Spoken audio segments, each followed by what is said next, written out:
Hey guys, Coach Dave here with Honest Fit. And I'm going to go over one of my favorite combination stretches, a dynamic stretch. It's not something I came up with myself, it's something I've tweaked a little bit, but really this is a stretch from Eric Cressy, Cressy Performance.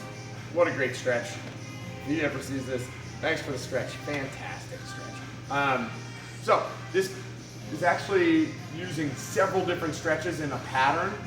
We're going to be working on hamstring flexibility, hip flexor flexibility, T-spine rotation, and some groin stretching. So here's how we do it. I like using a mat, and I just go back and forth on the mat. So I'm going to always step with my leg closest to the wall, and that'll keep me evened out. I'm going to take one giant step forward and sink down with square hips, getting a hip flexor stretch.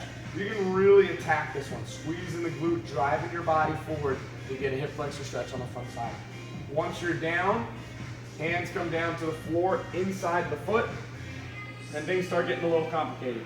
You're going to send your butt up and back. My goal is to straighten my right knee as I send my butt up and back. Now through this position, I'm going to reach my heel back to the floor behind me, still trying to straighten out my right knee as much as possible. Then bring it back down. Now you're going to shift forward, getting a bit of a groin stretch on the right side. Post up on your right hand. Left thumb up towards the ceiling.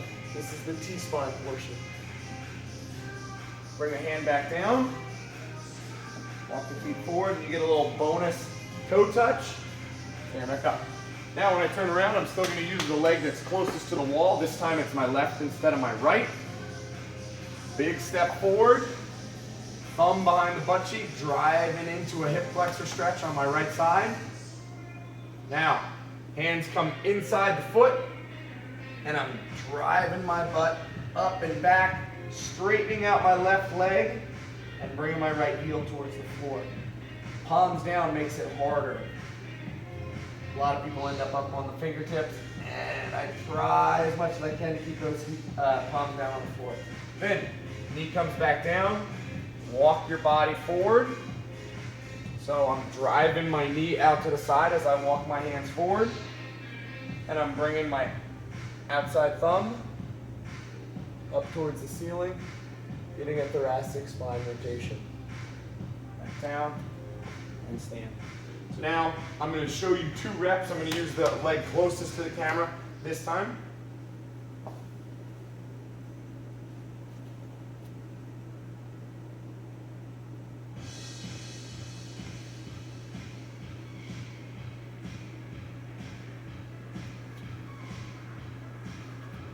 One.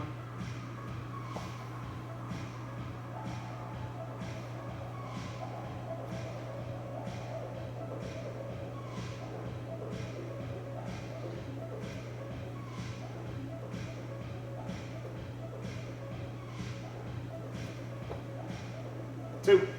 And usually I do 6 per side. That stretch is harder than it looks. Challenge yourself, especially on the hamstring portion when you're sending your hips up and back. Try to get that straight knee on the front side. You might not get even close to straight on that, but the more you try to straighten out that leg and the deeper you get into that stretch, the bigger result you're going to get and the faster result you're going to get. Last detail that I want to say is on your, so you get your hamstring stretch, then I walk the hands forward before I go into my T-spine rotation. The reason for that is I want the leg to be pretty close to in line with the spine. I have one long straight line before I start to rotate at the upper back. A lot of people that I've tried to show this stretch to, they really try to hunch too much and they don't walk their bodies forward enough to straighten out, and it takes some extra coaching to get to this position because the spine doesn't want to rotate unless it's straight. So make sure you're trying to focus on that detail. Maybe use a mirror if you're doing this on your own. Hope you like that stretch. Thanks, Eric Cressy, for showing me that stretch through your YouTube videos. Have a great night.